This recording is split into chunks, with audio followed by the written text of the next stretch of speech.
Hi, and welcome to Homo Ludens, the channel on history and board games. In today's video, we're going to talk about something a bit different. We're going to talk about Essen Spiel 2019. For those of you who don't know, Essen is the biggest board game convention in Europe. It's massive. It lasts for 4 days. You have around 1,000 publishers that come to present their games.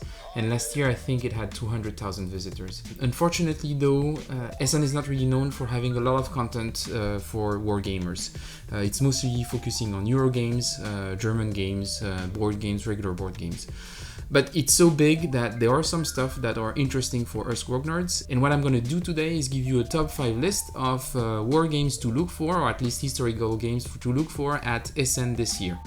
Before I start, I want to give an honorable mention to a game that will be presented at Essen, but that I didn't keep for the list because it was already released a couple of months ago, called Undaunted Normandy by Osprey Games.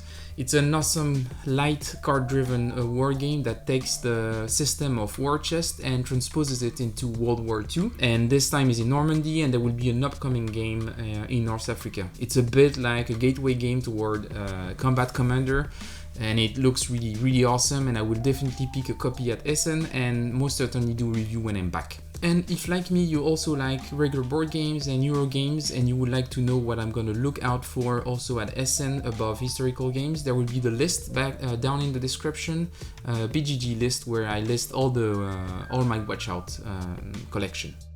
So let's start with number 5. Number 5 is a game called 303 Squadron. That game should be released in 2020 by Polish publisher Toupetitbeat after a Kickstarter campaign that should come later this year. I'm not a huge figurine wargame fan, but I admit that it looks pretty awesome. 303 Squadron is a tactical air combat game that focuses on the Battle of Britain, the title being a direct reference to the most effective RAF squadron during the event. It seems like it has some pretty interesting missions revolving around asymmetric objectives and not just killing your opponent. I don't know much about the system yet, it just seems like it might be card driven or card assisted in some way, and that the player count goes from 2 to 4. It looks pretty fun, it looks light, so pretty curious about it. The maps look awesome. I will definitely check it out and let you know. And entry number 4 is Blitzkrieg. Blitzkrieg was a game that was on Kickstarter earlier this year in March by designer Paolo Mori and published by PSC Games. At the time, I was on the fence about this game for a couple of reasons. First of all, it looked too abstract and maybe a bit too short. I think that 20 minutes doesn't let enough time to build a strategy and tension for a strategic two-player game. The second thing was the designer, Paolo Mori. Previously, he designed a series called Pocket Battles. I was a bit disappointed by Pocket Battle, actually. It was released by Z-Man Games and had a lot of small boxes like this. This one is Macedonians versus Persians. I bought it because I thought it was a light, compact, elegant tactical system that could be fun to have on travel. And in the end, for me, it fell short. It was interesting, but it lacked a lot of elegance. It didn't really feel tactical. And in the end, for me, it was a bit of a disappointment, and I think that's why I was a bit suspicious about Blitzkrieg. But I regretted not backing it for 2 reasons, and you will see that it's actually the 2 reasons that I just stated. First, it looked like a very efficient abstraction of the Second World War with all the fronts represented. You have the Pacific, you have Eastern and Western Europe, you've got North Africa, and it also takes into account resources management and scientific development. I'm curious to see how effective the system is at abstracting all this, as I've recently tried games that changed my mind about very abstract war games. And the game I'm thinking about is a game published by French magazine Vaevictis, and this game is called La Der des Der, and it's a World War I strategic level game, very abstract, very accessible, and very efficient at conveying what World War I was about, very fun to play. And I realized that actually you could have really major events spanning around along a really long period that could actually be abstracted in an efficient way, so I think it can be done. Then the second thing that actually interests me about the game is the designer, Paolo Mori. I was a bit salty about Pocket Battles, but he released recently a game that I thought was awesome, and this game is Pandemic Fall of Rome, that I found really excellent. This convinced me that Paolo Mori had a talent for adding, in an efficient way, historical theme to a regular Eurogame mechanic. And now I really want to try it out at Essen, and if I like it, I will really try to bring back a copy and potentially have a small video about it in the future. Game number 3 is Rise of Totalitarianism by Spanish publisher Cuatro Dados. I'm not a major fan of the totalitarian philosophy that puts on the same level fascism and communism, and this box cover with Lenin and Mussolini next to each other makes me cringe a bit. But I'm very interested in the work of the designer, Luca Camisa. He recently published a game with the same publisher, Democracy Under Siege. Those two games look like CDGs on the heavier side that does something that I really find interesting, merging political and military issues. In the same fashion as games such as Twilight Struggle, Labyrinth or Churchill, I think that this makes for a really interesting game. The two things being so interconnected, I always feel like it's missing from grand strategy games where politics are usually limited to a track on the side of the map. Anyway, Rise of Totalitarianism focuses on the ideological war in Europe between 1919 and 1939. Each player takes control of a major ideology: social democracy, communism, and fascism.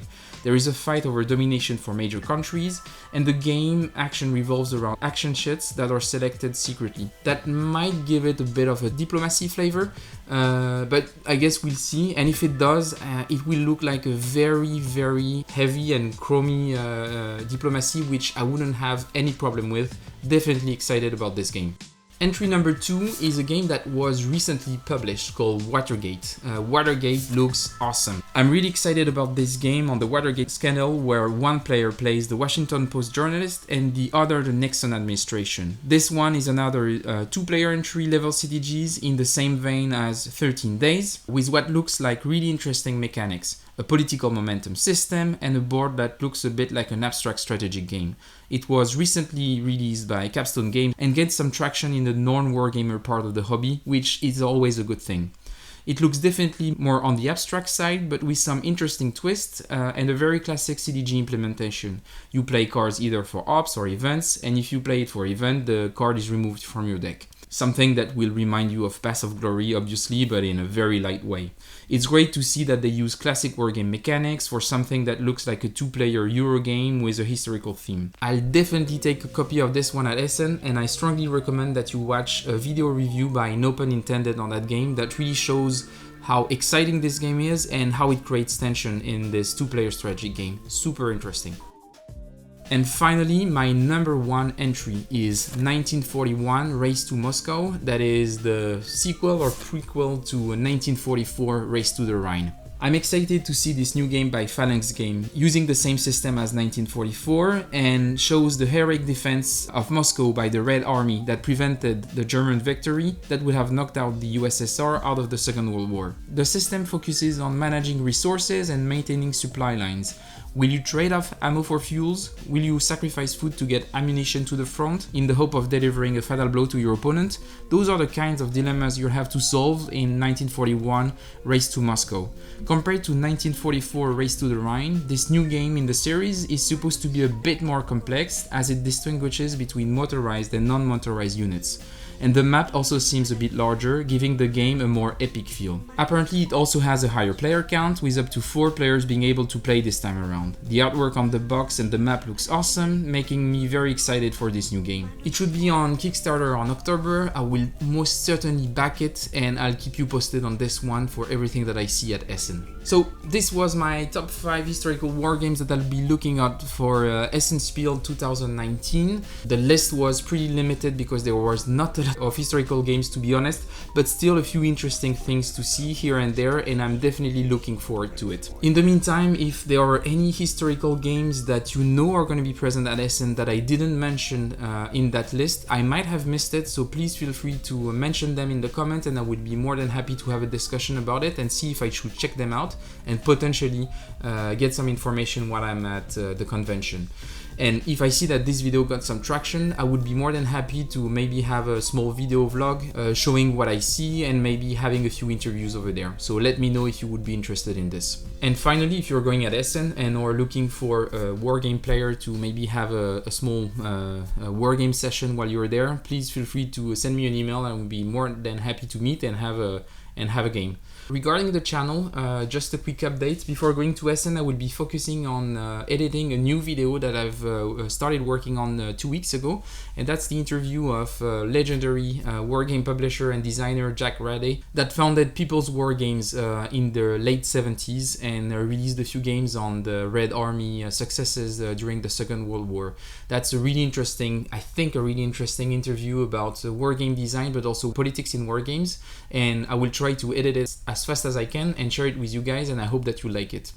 Anyway, that was it for today. Thank you for watching. If you want to support the channel, please share the video, leave a comment and like, and also subscribe to the channel. That would be awesome. Thank you very much. I'll keep you posted about Essen and see you soon.